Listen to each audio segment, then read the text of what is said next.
Oh, it's live now. Okay.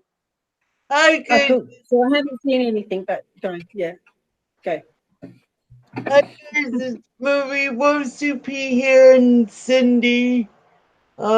Today we're gonna talk about, because it's 4th of July this weekend, it was Canadian week, we thought we'd talk about fireworks and our reflexes when we hear fireworks. And Sydney has some awesome tips for you on how to control your reflexes during the fireworks. Sydney, you want to take over right now? Yeah, sure. So greetings out there in podcast land. So my name is Cindy, and I'm a sports scientist and a sports coach. And I work with adults who've got cerebral palsy and other adults with complex needs. So tonight we're talking about the startle reflex, and I just got to say, you don't control it. You can't control it. It's an involuntary reflex that must be accepted. And that's what I'm going to show you tonight is a little bit of a posture that you can get in, especially if you're in an electric chair. You know, the electric chairs tilt in space and Yeah. they let your back weight get taken by the chair. Yeah. If mine So I'm was, going to show you something to do when you're in the electric chair that will minimize that startle reflex. and if mine was charged, I would have sat on my seat, but I forgot to charge it last night. Well, I'm going to show you on my rocking chair. So you can just set yourself up in any chair that's similar to this chair, you know. But tell me about your startle reflex before we do any exercises or anything, Marie. How about sharing a story about what happens? My starter reflexes, because actually the CP kicks in so frequently I don't even know they're happening. So I flare, like I put my arms up and I start like flying. And I don't know, do you remember back in the 70s and 80s there was a toy called Weeble Waffles, but they don't fall down? Yeah, I remember those toys. Okay, so Well, they called something different over here, though. It wasn't Weeble Wobbles, but I know the toy you're talking about. I was I when I get the shakes, my family used to joke with me I was a weeble wobble, but I don't fall down. So Because you've got very good balance. yes. Well, one day Yeah. I didn't have very good balance and I broke my leg in 3 places. Yeah, having good balance doesn't mean you can fall. Yeah. Yeah, Yeah. so my reflexes are like off the charts whenever I get scared or someone comes up behind me.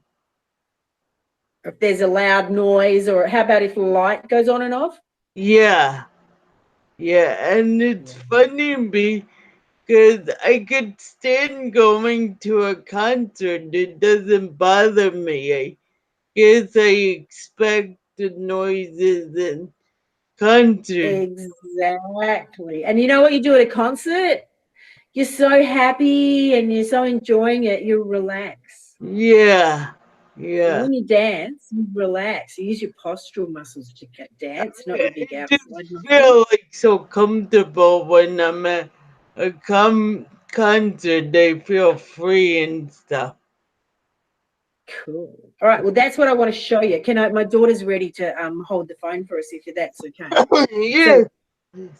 cool. So what I'm going to show you is a position that actually you should find this position in your home every single day, because what every single person with cerebral palsy has in common, they have a nerve disorder, right? that creates a resistance to movement. So if you are holding force, then the resistance to movement is increased. So that means if you're bending your arm and you're holding the weight of your arm, you have increased the force inside your shoulder muscle. So Yeah. when that startle reflex goes off, your whole shoulder muscle will go off. The whole shoulder muscle. Right? But I'm going to show you a position where you can lay in, where you're actually letting that shoulder muscle relax, and you're letting that arm relax, and letting the chair take the weight of it. So when you have a startle reflex, actually your stomach might take out, but not so much your arms. So are you ready for it? I'll just get River to hold For it. Cool. All right. Can I flip the camera? Yeah. Hello. Hey. Is this my daughter River? I'm unsure how to flip the camera. Oh, I know. I couldn't figure it out myself. That says front facing. Is it That might have worked. Yep, that worked. Okay. So you need to get at the side so that people can see it. So when you're sitting up, our body is not designed for sitting. So this is an unnatural position. And the weight of my body is on my pelvis. So now I'm holding a lot of force on my pelvis. If I have a startle reflex, I'm holding my arms up, I'm holding my body on my pelvis, I have a startle reflex, I get this big reaction. That's me. Yeah. Now I'm just going to let the chair take the weight of my upper body. I'm going to let the chair take the weight of my arms. I'm going to let the chair take the weight of my back and the weight of my head. Now, if you're in an electric chair, which a lot of people with cerebral palsy have now, you can tilt in space and get into this position as long as you have your headrest on. That's really important that you have the headrest. So now the entire weight of my head is being taken by the chair, not my neck. Now if I practice, I can actually let all of my neck muscles relax. Now, if I have a shock or a major startle, I'm only going to react through the muscles that are holding any weight, and I don't actually have any. So the more I relax, the less force I have in a muscle group, the less reaction I'm going to have with my spasticity. Now, every cerebral palsy spasticity has the same basic underlying principle. It just has a different effect on the muscles. Always, this position, all my weight of my head is on the chair, all the weight of my back is in the chair, and I can practice and practice for all the weight of my arms to be on the chair. So now I increase the length here, I relax, so there's no force in my chest, there's no force holding my arms. Now if I'm watching the fireworks like this, first of all, I'm in the best position ever to watch the fireworks straight up at the sky. Second of all, if I do get a startle reflex, it's really not going to bother me too much because it's only going to be my postural muscles that will react, not all my arms. As long as I let the weight of my arms be taken by the chair, it shouldn't react. How's that? That's perfect. That's like how I lay when I do my meditation. Can you turn it around again? Cool. That's perfect. So so what the main thing I want to get across is that the more you want to hold a limb, like your arm, the faster and the harder a spastic reaction occurs. The more you learn how to relax and start every movement from a place of length, the less the spastic reaction affects you. That's interesting. really good. That's really good. And that's actually the way I lay when I do my meditation.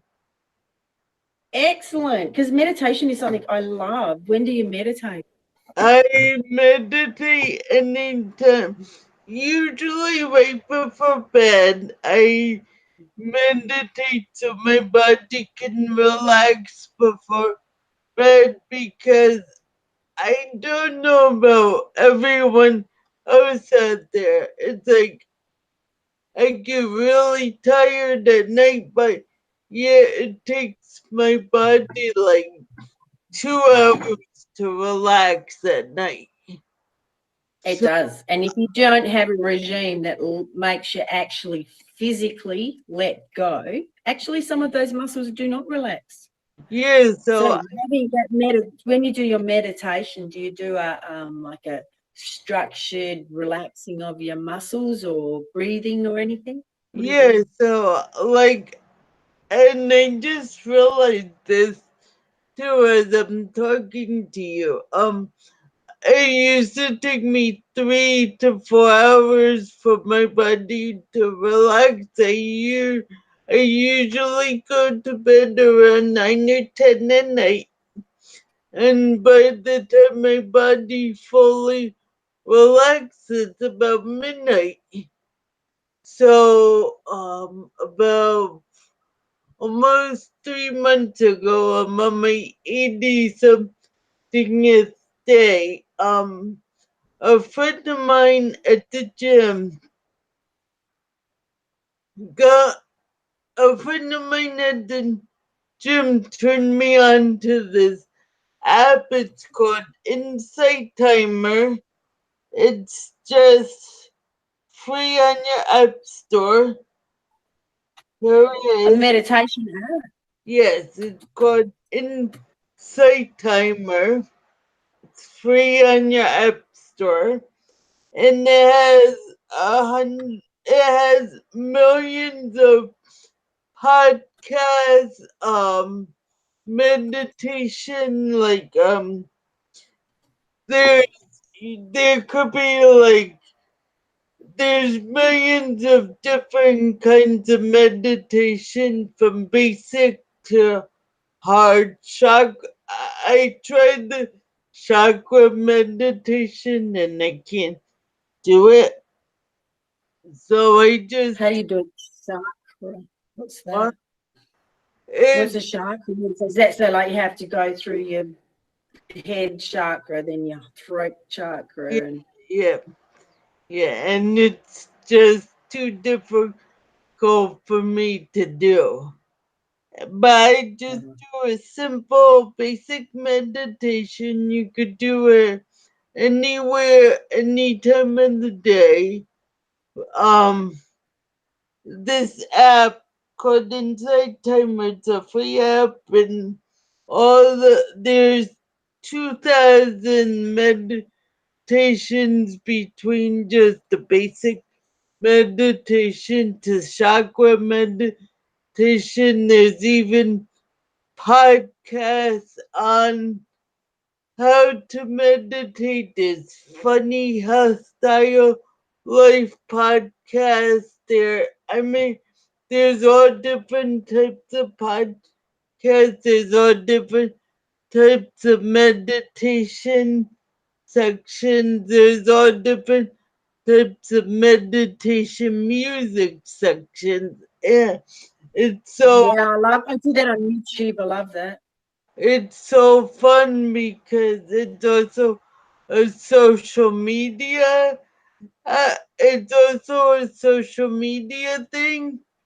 So you can like Yeah.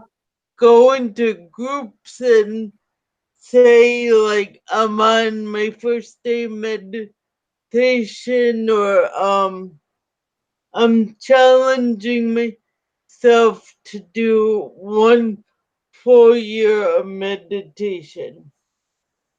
And Wow. now I'm on day 74 of a 365-day meditation. And then you get a little profile, you get messages from people from the episodes you listen to, from the people that did the episode to say thank you for listening to me. You could make a catalog of all the people you like to listen to, or you could bookmark all the certain ones you like to listen to. You could listen to just like your favorite ones. I have my favorite ones where, like, if I'm too tired to listen to a brand new one, I'll just put on one of my favorite ones to listen to and Excellent. I fall asleep. But that's so good to do once a day, whenever you fit, either in the morning, afternoon, at night, if you're on the bus and you could focus on something and zone your mind. I'm good at zoning my mind out, so I could do it in a large crowd and not even realize the large crowd is around me. You Yeah, nice. know, I just think it's fun to do. Some people are Excellent. boring, some people are fun to listen to. You like anything, you take what you want from it. Like, I don't think I don't take it too seriously, so I get like addicted to like one person's idea. I just take what I want from it, and if I've done a minute of it and the person that's talking is boring, then I go on and find another one. So So when you do your meditation, do you get yourself into a certain position or a posture or anything? yeah, I usually am laying down in my bed, or I'm on the rocking chair outside doing it, 'cause Nice. there's a tree outside my house in the backyard that I like to sit under, and there's a rocking chair under it. So, and now with that summertime, I could go out as early or stay out as late as I want to if the bugs aren't biting me. So, Over here, it's too cold for that. um, Yeah. so, I was just looking at this in the corner. It says, hang out on ears going away August 1st. So I have to look up on what to do after that. I don't know if we could do lives anymore. Oh well, we got a while to go before then. Okay. Yeah, we might do YouTube after once that happens. Yeah, yeah. Yeah, yeah. All right, So, so let's go on with our cerebral palsy blog, all right? Because when I said we were going to do the startle reflex, one of my friends from New Zealand who's started vibration training, she's she was saying that since she started doing the vibration training, her startle reflex has decreased heaps. And I think that's because when you do a very low level training, you're not moving your muscle fibers very much. And because you're not moving them very much, you don't initiate the stretch reflex that is so disabling. So just that little tiny bit of vibration makes you get really loose and just base all your weight on your postural muscles. So the more she's been doing this vibration training, the more relaxed all the outside muscles in her body have become, so and how the less do you do, disabling that starter reflex. How What do you were you going to say? how do you do it? Do you go into a chamber? So she's got a gym where she goes to, and the trainer at the gym, he puts cushions in between her knees, so he keeps her pelvis really straight. Then she stands on a vibration machine. Oh, cool. It's If called Vibratrain. I'm not quite sure what it's called in America, but Karen's going to come on and talk to us about it that would be in a great. future episode. That Hopefully, like next week. You're lucky. Okay, cool. We could do that next week. Maybe we could do a whole episode on vibration training next week. That would be great. I'd love to do that. It'd be so interesting. Yeah. I love Sydney because she's so interesting. 'Cause she has studied cerebral palsy for years, and even though she's not Yeah. a medical doctor, she just knows so much about I cerebral. might not be a medical doctor, but I've done nearly 3 degrees at university because I love the research, you know. Oh my Yeah. god, Not medical doctor, but I'm still a research person. Yeah. that's awesome. And you don't find that here too much. I mean, you're the first person I ever really talked to that has done research like this on CP and stuff. You should go and have a look at Paralympic sports. You know, every single classifier out there at the Paralympics who are working with people with cerebral palsy, they all study it. You know, it's so interesting because they're so interested in it. But you really should go to some Paralympic sporting events, you know, chat to the people and the coaches and the classifiers. It's so interesting. My best friend, we we have the Special Olympics here. Well, you have it there. Not the Special Olympics. Special Olympics has people with intellectual disabilities in it. Oh, okay. So Yeah. There's a different type of competition. That's a competition that's heartwarming and it's still competitive, but it's not like an Olympics. yeah, Yeah, no. The Paralympics is for people who really want to push their bodies. They really want to be the best, you know. I just So think the Special Olympics are interesting, and I do love them, but they're a different vibe, Marie, a whole different vibe to having people who are elite athletes pushing themselves. I want. That's what I want to do. I want to see a Paralympics like You do. You really do. Go to I see bocce. I just love sports, so I'm like a big sports freak over here. Like I love ice hockey and basketball and lacrosse and baseball. It was so thrilling because the other day was the first time two American baseball leagues played over in London.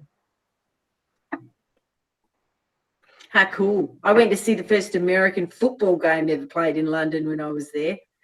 We're all watching that weird sport you play over there.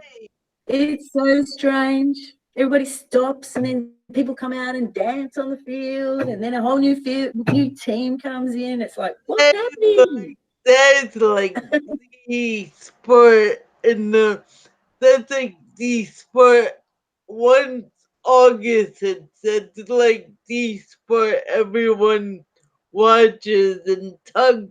My sport's power chair football.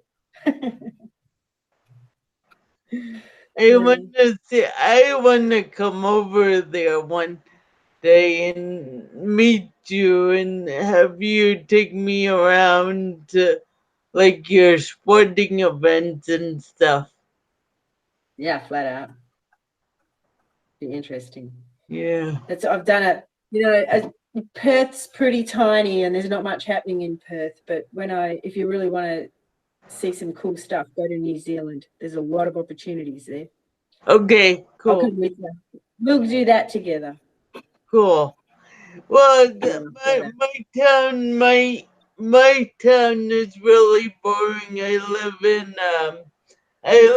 in New England, the New England part of the New England, America. yeah. Yeah, I cool. live in the New England part of the U.S., which is like the higher part of North America, like inside Uh-huh. Up near Canada. of the U.S. And I live on the water, so we enjoy summertime here because we're so close to the water around here. Like, yeah. In Perth, we've just got beaches everywhere, and where I come from, it's just my favourite beach, Yelling Up. Great water, although there are a few sharks in there, but it's still great to swim in. We still love it. Oh, God, we're having a lot of shark sightings over in Cape Cod area. Cape Cod is like in Massachusetts, and it's a famous tourist like destination in the summer, like when the Kennedys were real popular. The Kennedys all live out there and stuff. So So we'll bring it back to cerebral palsy. What did we talked about hemiplegia last week, right? yeah, And what about athetoid? Do you know anybody who's got athetoid cerebral palsy? I have talked to I have talked to many on Facebook. I never really heard of Athetoid until I talked to people on Facebook. So can you explain a little bit about Athetoid cerebral palsy? So the main characteristics with the athetoid cerebral palsy is a constant shaking. So their limbs are never still, and that's because, like I said, it's the same nerve disorder that when the muscle gets too tight, this stretch reflex comes in and stops the movement, right? But it comes in too early. And with someone with athetoid cerebral palsy, they get over it fast. So their stretch reflex is coming in, stopping, coming in, stopping, coming in, stopping, coming in, stopping, coming in, stopping. Whereas somebody who has like the form of cerebral palsy that you have, you can actually walk at a constant pace and your muscles won't react. As long as you keep the pace constant and the force low. But the person with athetoid cerebral palsy, as they stretch their limb out, different muscle fibers inside their limb keep going off and then relaxing and going off and then relaxing and going off and then relaxing. So you get So this is tremor. it like a Parkinson's? Like It is kind of in that it has a similar type of tremor, but with cerebral palsy, it's very much about tension in the muscle fiber. With Parkinson's, it's more about nerve signals. So oh, the muscle fibers, the pressure in cerebral palsy, it's the pressure sensors in the muscle fibers sending the information back to the nervous system that keeps triggering this brake effect. But okay. in Parkinson, it's actually coming from the central nervous system out to the muscles. So there's a difference there, with cerebral palsy, it's mostly that information coming back in. With Parkinson's, it's the nerve signals going out. Oh, okay, cool. So it's kind of like the opposite. Okay. Kind of, but it still has a really similar effect with that Yeah. tremor, which means it's very hard to coordinate and it's hard to hold things. And my friend who's got cerebral palsy, athetoid cerebral palsy, when she has a couple of beers or a couple of drinks, she actually gets really calm and her muscles relax, and so her shakes stop and she can drink properly. And I mean, we joke about it in the CP groups. We joke that, let's go out for a drink because it relaxes. Even me, when I drink, it relaxes me and I don't look. It may act like I'm drunk, but I don't look like I'm drunk because it relaxes. yeah, you look less and less like you're drunk the more you drink. Yeah, Yeah, my friend, she's often been picked up, on the streets for drinking, but she's totally sober just because she walks different. yeah, yep. Happens a lot. So, Yeah, but that's the reason. The reason is that with so like with hemiplegia, that was what we talked about last week, yeah, where half of the body's affected. It's really in that cerebellum area that's never developed. So one side of the brain, their little motor brain that sits underneath the big brain, it doesn't even grow. With athetoid cerebral palsy, it's more of a what they think, the theory, and this is only my opinion, and it's just stuff that I've researched, but there's no been real yeah. evidence. But with athetoid cerebral palsy, it's sort of damage in that between that first trimester and the second trimester to the developing brain, and because it's it's because it's as the brain's developing, it's the whole body. The whole body's affected. Little muscle fibers inside every big muscle Yeah, are affected. So, which is different to the person with hemiplegia whose cerebellum doesn't even grow. They have a very tight spastic reaction where the body tries to keep everything still. really. And yeah, because when you don't have the cerebellum, that's your motor brain, it's Yeah. very difficult to make your limbs move because you don't have those basic reflexes going off, and you've got nothing reading the joint angles and stuff like that. Now, So let me get your opinion on this. And there's so many opinions out there. When you um do medical marijuana, do you believe in that stuff? Like, do you believe in totally. them? What it is a very targeted muscle relaxant. I've seen some amazing things happen with medical marijuana, and it's much less harmful to the body as well. But what is the issue with cerebral palsy? It's a force dependent and a speed dependent resistance to movement. So the tighter a muscle group is, the more force there is in it, which means the harder and the faster the spastic reaction will occur and the less movement you'll have. So when you use a targeted muscle relaxant like medical marijuana, it relaxes every muscle in your body.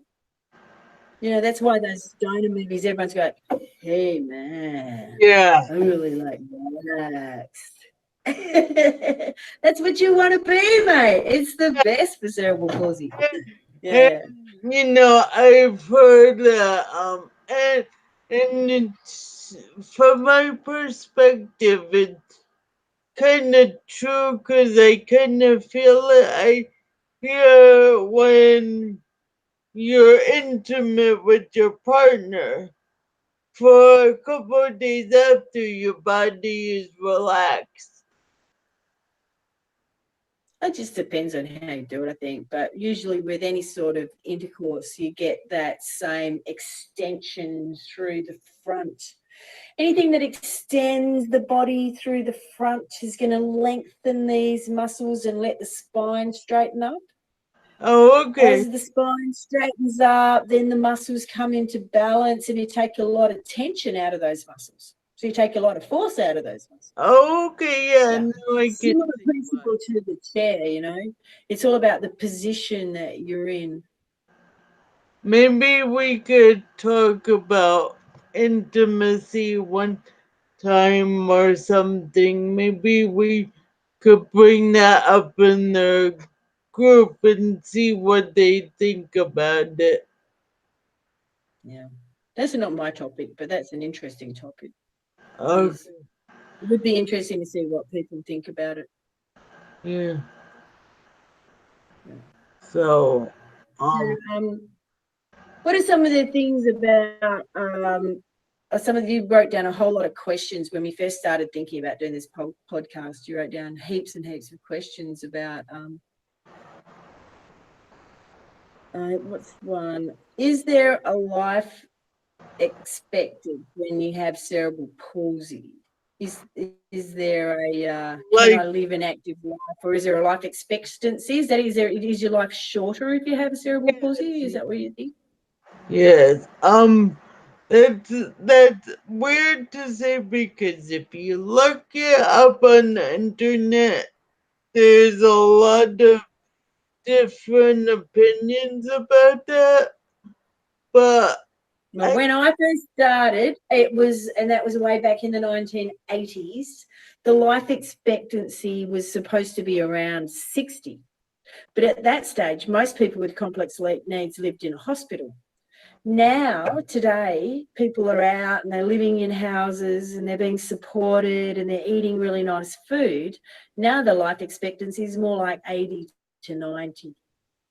yes, because actually I was gonna say, I have a friend who, like, I go to the United Cerebral Palsy here, and the first time I went, I met this woman, and she was about 80, 81, and now she's close to 90, and she's still around.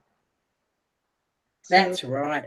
It just depends. And it also depends on, so many different things. What sort of medications have you had to take all your life? Did you smoke? Were you drinking Coke every day?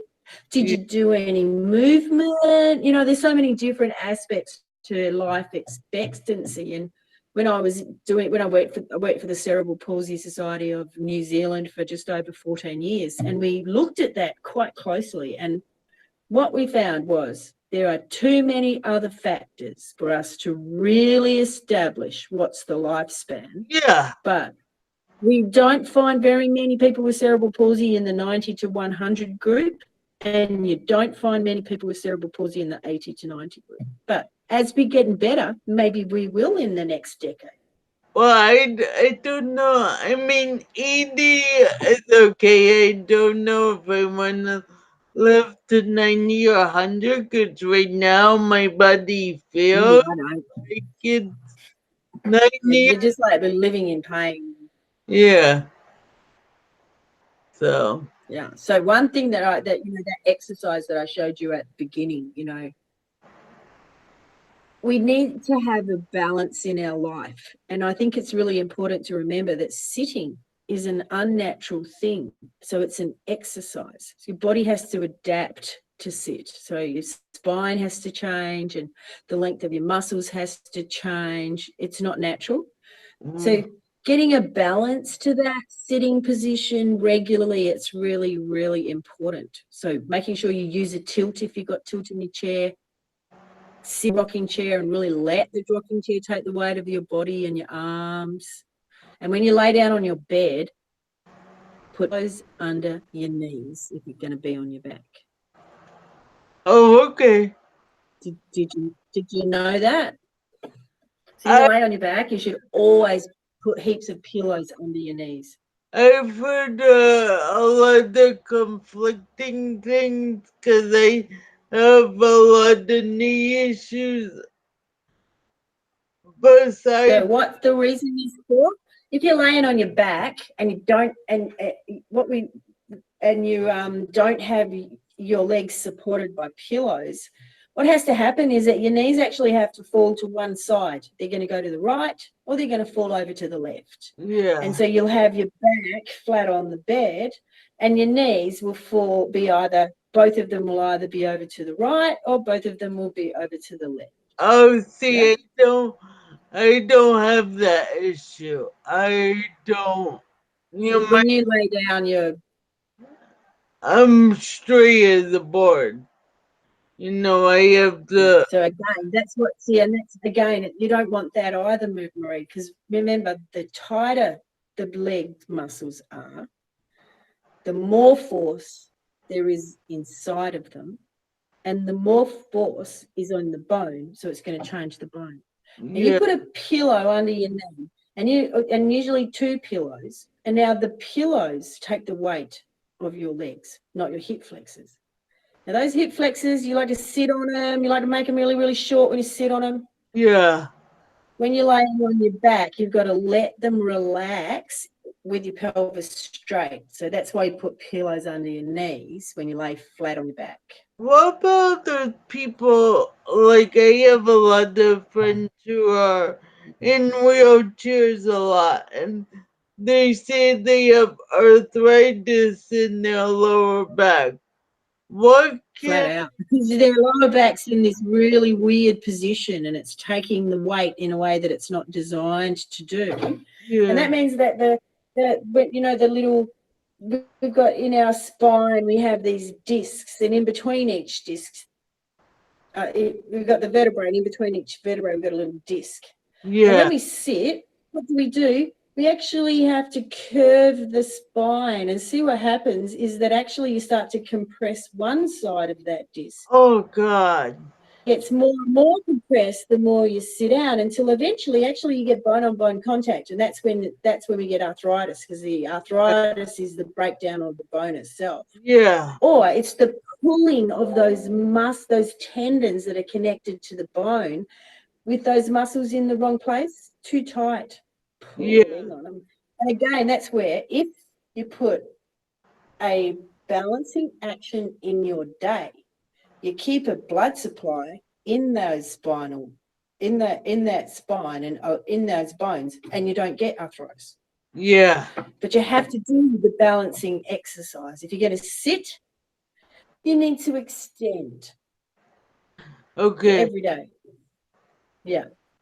okay, That's why, you know, when you can't do it by, if you need people to help you out, using those electric wheelchairs, or you're getting a recliner rocker that lets your legs come right up, or using the rocking chair, they're all really great ways of balancing the I body. love rocking chairs. If I Me could too, I sit love in them. rocking chairs all day long, I would. And it's so good for you. Yeah, I love it. So, but what should So we? one thing I really love this one, you said, how can I be grateful when I have cerebral palsy? Oh yeah, That was what did you mean when you said that? How can I be grateful when I have cerebral palsy? see, I find a lot of, especially in my area, one of the reasons why it has been so hard for me to find people with cerebral palsy in my area is that most of the people I come in contact with are cranky and they're depressed, and I understand that depression is highly more likely when we have cerebral palsy, but and you You know, don't know, you can choose to be depressed, and you can choose to look outside the depression box. yes, and I understand we get lonely and a lot of Yeah. times. I mean, I understand that. I'm grateful that I still live with my family, but I do get depressed and withdrawn at times, and you know, I don't And know. being grateful, it helps, doesn't it? Yeah, When you focus on being grateful, it changes it a bit. I don't know what it's like when I'm gonna live on my own, but I mean, what are some of the things that people can do? I mean, I, I'm making a plan to like not stay in the house for more than 2 days in a row. And No, that's great. Act, belong, commit. Join a club, go to the club, participate in the club. And yeah, it can be anything. It doesn't even have to be a club. You can go, right, every Tuesday I'm going to the art gallery. And maybe you've got a couple of art galleries and you can go to different ones, yeah, Well, every Tuesday I'm going to go. But if you go to a similar place that's interesting, you meet people that are interested in the same thing. yeah. I mean, I always believe that to keep our brains active, we have to learn every day. Whether we have a disability or not, we have to learn one thing new a day.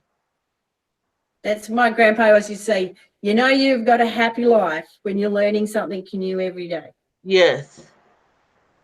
I Yeah. mean, don't get me wrong, I'm not the happiest person, but I'm not the saddest. You're not the unhappiest either. Yeah, yeah. Yeah.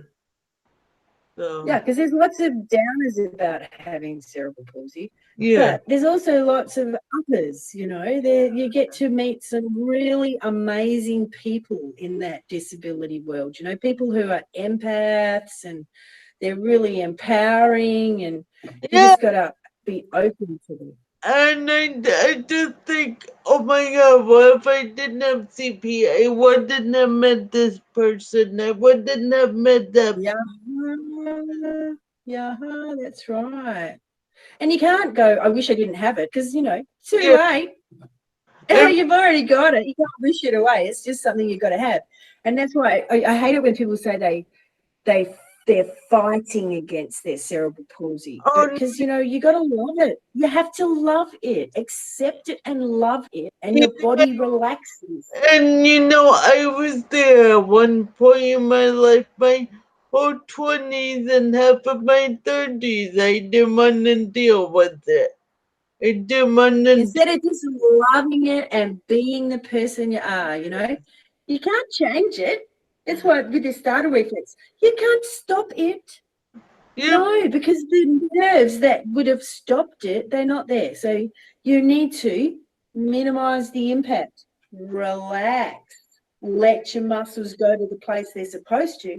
And then when you startle, you don't have the same reaction. and you have to realize the cerebral palsy is gonna walk alongside you, which for years I didn't That's right. accept that, but now I do. I mean, I was never like right now. I'm reforce, reinforcing being positive with CP, and I was never. I was like that when I was out with people, but inside myself, I Yeah, wasn't like that for years, you know. no. And it I took do know. I know from the people I've worked with, trying to stop that physical reaction. But then the more nervous you get, the bigger the physical reaction. yeah, So the more it's that you just got to love your cerebral palsy, yeah. love it, and then everything about it changes. You're in a marriage with it. It's Yeah. like That's I like that. I like walking beside it and being in a marriage. It is it's like exactly what it is. any Got marriage, to have a bit of give and take. yeah. And Yeah. unfortunately, this marriage you can't divorce. No, it's a Catholic marriage. You're Yeah, there for the rest of your life. Yeah. yeah, yep, yep. Oh, it's cool. Yeah. So there's some things you can do. When I first started working with adults with cerebral palsy, we were getting people out of institutions, and we would build the house for the people so that they could live in it properly. Yeah, Some people we got out of those institutions, they cried and they cried. And I know a couple of women who are still crying.